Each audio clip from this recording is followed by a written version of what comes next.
Assalamu alaikum la team amateur, j'espère que vous allez bien. Votre débrief dans un instant. Avant de démarrer le débrief la team, je voulais vous souhaiter un très bon Ramadan et aussi un très bon Karim. Que le Tout-Puissant accepte toutes nos prières et nos jeûnes durant ce mois béni. Donc voilà une opportunité pour vous souhaiter de meilleurs durant ce mois béni de Ramadan.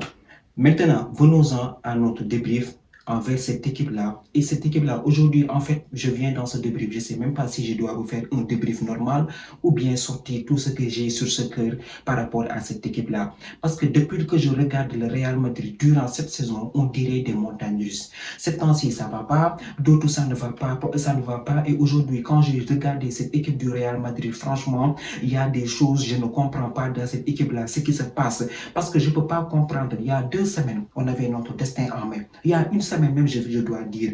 Depuis qu'on a subi une défaite, je pense que face au Benfica ou je pense face au Girona, on a enchaîné 8 matchs d'affilée, 8 victoires d'affilée en Liga.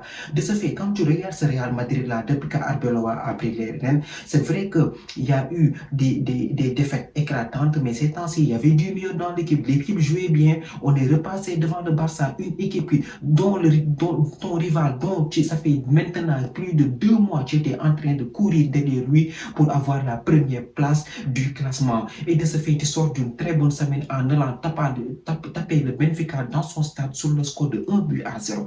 Donc, au vu de tout ce contexte-là, tu regardes cette équipe du Real Madrid-là. Aujourd'hui, tu te présentes face à Osasuna avec toute cette dynamique positive-là qu'on a engendrée ces derniers temps. Mais tu te dis que le Real Madrid, il est repassé devant le Barça. Ils vont essayer d'aller chercher, d'aller les tronquer psychologiquement, repasser à 5 points devant eux en attendant le match de demain. Mais dites-moi encore ce que cette équipe-là a encore fait aujourd'hui face à Osasuna. Hormis tout ce contexte-là, c'était le moment de mettre la pression face à ce Barça. Qu'est-ce qu'ils ont fait? Qu'est-ce qu'ils ont encore fait? Ils ont perdu 2-1 aujourd'hui face à Osasuna. Un match qui n'est pas du tout sérieux. Un match, tu te regardes sur cette équipe du Real Madrid, tu te poses des questions. Un match, tu te dis que est-ce que c'est le Real Madrid qui joue ou parce que là, on parle du Real Madrid, s'il vous plaît. Profondeur de banc, 0. Aussi, il y a des choses à dire dans cette équipe-là. Tu viens aujourd'hui face à Osasuna. C'était le moment de mettre la pression, d'amener un nouveau visage dans cette Liga parce que tu es premier, tu es repassé devant cette équipe du FC Barcelone qui lui aussi ces temps-ci ne va pas du tout bien. Donc c'était l'occasion de venir aussi aujourd'hui, de jouer les 12 rounds et de taper Osasuna sur 12 rounds, de mettre l'intensité qu'il faut pour aller gagner ce match aujourd'hui. Force est de constater que je ne l'ai pas vu dans cette équipe du Real Madrid. Je suis désolé, on parle du Real Madrid et chaque année et depuis le début de la saison, on parle de la même chose. Au milieu de terrain, il n'y a pas d'intensité. C'est quoi ce jeu-là catastrophique qu'ils nous ont fait aujourd'hui? Un jeu catastrophique. Un projet de jeu que je ne comprends pas. Moi, je me demande cette équipe du Real Madrid, qu'est-ce qu'elle travaille à l'entraînement? Qu'est-ce qu'elle travaille de concret à l'entraînement? Parce qu'aujourd'hui, dans le dynamisme du jeu, c'est lent. Dans la façon de tourner le ballon, la façon, elle est trop lente. Une équipe du Real Madrid, on l'a dit en début de saison, il nous fallait des milieux créatifs, on n'a pas. Aujourd'hui, dans ce milieu terrain du Real Madrid, est-ce que vous pouvez me dire un joueur qui est capable d'accélérer le jeu à part Fede Valverde, s'il vous plaît? À part Fede Valverde, sur le porteur du ballon, on n'avait pas de soutien, on n'avait pas quelqu'un pour casser les lignes de passe, quelqu'un de mettre des passes tranchantes pour Kylian Mbappé dans la profondeur. Kylian Mbappé aussi, il faut parler de son match. Quand je dis accélération de jeu, ce n'est pas se placer comme du n'importe comment sur le terrain. Je suis désolé de le dire. Aujourd'hui, s'il n'y a pas un Vinicius sur son côté qui est capable d'accélérer le jeu, ou bien parfois un Fede Valverde qui nous fait une fulgurance, ou bien Kylian Mbappé, je suis désolé, il n'y a pas un milieu de terrain qui vient récupérer le ballon dans la défense et mettre une passe tranchante, ou bien renverser le jeu sur l'autre côté. Et de ce fait, une équipe du Real Madrid qui ne court pas. Cette équipe du Real Madrid, elle ne court pas, elle ne met pas d'intensité, elle ne met pas d'impact dans son jeu. Kylian Mbappé aussi, un hitmap désastreux, Kylian Mbappé, moi je ne sais pas à quoi il joue. Il joue au chat, à la souris ou je ne sais pas qu'est-ce qu'il fait sur le terrain. Kylian Mbappé, il y a une séquence de jeu, on l'a vu sur le même côté que Vinicius. Mais Kylian Mbappé, tu n'es pas Karim Benzema. Kylian Mbappé, tu es un attaquant de pointe. Un attaquant de pointe, c'est-à-dire que Kylian Mbappé, toi, tous les ballons qu'on va mettre dans la surface de réparation, tu dois être à la réception. Toi, tu es un joueur de vitesse. Tu n'es pas un joueur à la Karim Benzema qui redescend pour récupérer le ballon. Tu n'es pas ce genre de joueur-là. Au fait, chaque attaquant a une façon de jouer. Et toi, Kylian Mbappé, ton premier standard, c'est ta vitesse. C'est-à-dire, quand on parle de vitesse, c'est-à-dire mettre des courses dans la profondeur pour faire reculer la défense et être aux réceptions des passes en retrait et au centre. Et force est de constater, à chaque fois que nos latéraux essayent de centrer, ils ne peuvent pas parce qu'il n'y a personne dans la surface de réparation. Cette équipe du Real Madrid, aujourd'hui, normalement, ils n'ont pas dominé Osasuna. Le but du Real Madrid, allez le regarder. Allez regarder le but du Real Madrid. Il a fallu une perte de ballon, une fulgurance, une accélération de jeu de Fede Valverde qui vient, qui centre et qui est à la réception du centre. Qui est à la réception du centre. Je m'attendais à un Kylian Mbappé. Il a fallu que Vinicius soit là-bas. C'est quelque chose qui n'est pas du tout sérieux. Franchement, cette équipe du Real, moi, je ne comprends pas. Kylian Mbappé reste dans sa position. Au fait, Kylian Mbappé, toi, à chaque fois que le milieu de terrain se retourne, à chaque fois que le latéral centre un ballon, tu dois être à la réception de ce centre. Mais force est de constater qu'on ne voit pas Kylian Mbappé dans la surface de réparation. Donc, Kylian Mbappé, arrête de vouloir redescendre dans le milieu de terrain. Arrête de vouloir te connecter avec tes partenaires pour aller jouer sur le côté avec eux. Il y a Vinicius Junior qui colle la ligne. Donc, comment tu peux être à deux sur le côté avec Vinicius Junior, une chose qui n'est pas du tout possible, et dans la surface, il n'y a personne. Donc, une équipe du Real Madrid, tu les regardes, Osasuna aujourd'hui, normalement, en première mi-temps, ils auraient dû, si tout s'était bien passé pour eux, s'il n'y avait pas un Thibaut Courtois, vous allez me dire que Thibaut Courtois a commis un penalty. Ça arrive, ça arrive. Il a voulu sortir, faire écran sur Boudemir. Malheureusement, il a laissé son pied là-bas. Thibaut Courtois, je ne peux pas le blâmer. Pourquoi je ne peux pas le blâmer? Parce que Thibaut Courtois, depuis le début de la saison, à chaque match, c'est lui qui nous sauve. À chaque match, c'est lui qui nous fait des arrêts décisifs. Aujourd'hui, en premier mi-temps, il a fait un arrêt tellement décisif que Thibaut Courtois, on ne peut rien lui dire. À chaque match, il est là, il répond présent, il nous fait des top arrêts. Moi, mon seul problème dans cette équipe du Real Madrid, c'est qu'il y a des joueurs qui n'ont pas le niveau du Real, à commencer par Ceballos et Asensio.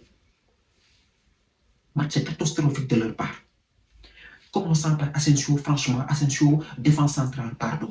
Pardon, c'est là où j'en veux à Arbeloa. Arbeloa, tu as réduit sur le banc, mais actuellement, tu es premier du championnat. Tu as ton destin en main, s'il te plaît. Arbeloa, mais nous, les joueurs calibres qui sont capables de jouer en défense, Oysen n'est pas là aujourd'hui, c'était le bordel. À la base, c'est un très bon défenseur. À la base, c'est un très bon défenseur, mais il manque de rythme. Tout comme Carvajal, il manque de rythme. Ils n'ont plus l'intensité pour jouer ce genre de match-là. Donc, pourquoi tu ne mets pas? C'était l'occasion pour donner un peu de danger à Carvajal, pour le faire revenir à son meilleur niveau. Mais s'il vous plaît, Asensio, pardon. Ceballos, il rentre à la deuxième mi-temps. Ceballos, moi, je ne vois pas son utilité au Real de Madrid. Ceballos, à chaque fois qu'il rentre, il fait une bourde. Sur le deuxième but, il donne une passe comme de n'importe comment. Boudimir en profite, il efface Asensio comme de n'importe quoi. Sur le deuxième but, il claque tranquillement son but. Un match très laxiste de la part de cette équipe du Real Madrid. Il n'y a pas d'intensité au milieu de terrain, je suis désolé de le dire. Il n'y a pas d'accélération de jeu. Vinicius Junior, sur son côté, le pauvre, il n'a pas de soutien on n'a pas de soutien sur le porteur du ballon. À chaque fois qu'il a le ballon, on ne voit pas le latéral qui est dédoublé sur son côté gauche ou bien sur son côté droit pour adresser un centre. Tu es mené 1-0. Au lieu de faire rentrer le petit boy Gonzalo, bien entendu qu'il le fait rentrer, il le met sur le côté. Il le met sur le côté. À quoi te sert Gonzalo sur le côté? Gonzalo, il est très dangereux dans la surface de réparation. Gonzalo, c'est un joueur qui est un renard de surface. Il y a 2 semaines, Kylian Mbappé n'avait pas joué. Tu as mis Gonzalo, il t'a mis un triplé. Mais Arbeloa, on sait tous que tu es là pour le reste de la saison. Et après que cette saison-là soit terminée, tu vas partir. Mais s'il te plaît, avec le peu de diplôme de coach que tu as, au moins tu es capable de savoir que Gonzalo, c'est un joueur de surface. Mais pourquoi tu le mets sur le côté? Aucun apport dans le jeu. Au fait, aujourd'hui, le match qu'on a fait n'a pas du tout été bon. Je suis désolé de le dire. Cette équipe du Real Madrid, il faut qu'on le dise la vérité. Il faut qu'on le dise la vérité. Aujourd'hui, le match n'a pas du tout été bon. D'autant plus que tu es devant le FC Barcelone. D'autant plus que tu prépares un match face à Benfica et tu fais ce genre de match face à Benfica chez toi, mercredi prochain, mais tu es foutu. Mais tu es foutu. Tu es foutu. Parce qu'aujourd'hui, ce qui s'est passé sur la pelouse de ce soir, c'est impardonnable. On n'a pas mis l'intensité qu'il faut. On n'a pas du tout joué au foot. C'est que tu regardes ce genre de match, tu te dis que c'est frustrant. Ce sont des matchs qu'on devait gagner parce que nous avons notre destin en main. Nous avons l'occasion de timbrer psychologiquement les Catalans pour les mettre à 5 points derrière et leur mettre la pression parce que demain ils jouent à 16h15.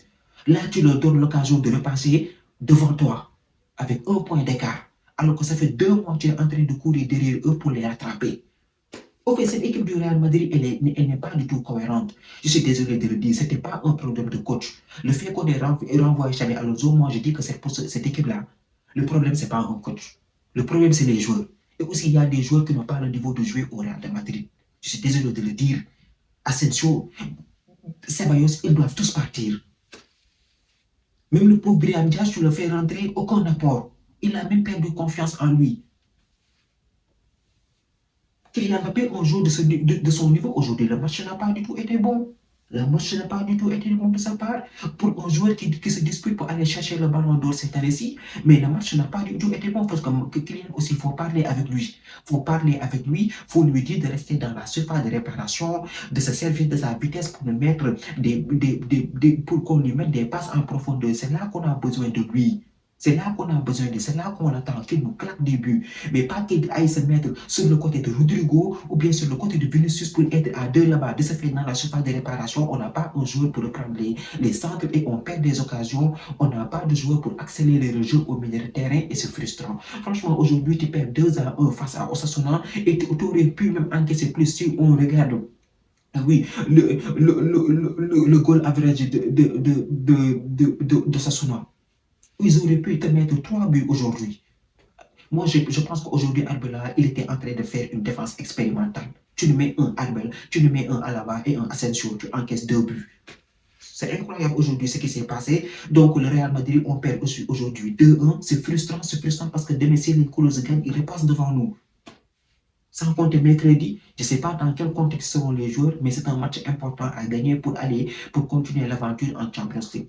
Donc voilà, on perd 2-1 et c'est frustrant. Alors qu'on est là, l'année dernière, on n'a pas eu de titre. C'est l'occasion cette année-ci de mettre les bouchées doubles pour aller au moins chercher la Liga, vu qu'on n'est plus en Coupe du Roi. Et on se permet de lâcher des points bêtement comme ça face à des Osasuna qui, ça fait 15 ans, ils n'ont pas tapé le Real. Donc voilà, victoire de Osasuna. Ils ont fait un très bon match. Ils ont fait le match qu'il fallait. Dans l'intensité, ils étaient là. Défensivement, ils étaient costauds. Le but qu'ils encaissent, perte de ballon entre deux joueurs qui ne se sont pas compris. Ils encaissent un but. Kylian Mbappé avait même le ballon du 2-1. Je pense que c'est Galam qui le sort en mettant son corps en opposition. Donc, très bon match de la part. Et nous aujourd'hui, match catastrophique, match de merde. Voilà. Victoire méritée pour la part de Sasuna. Là, c'était tout pour cette vidéo. Merci de voir regardé. Merci de partager, de liker et de vous abonner au max. On se donne rendez-vous dès demain pour une nouvelle vidéo. D'ici là, portez-vous bien.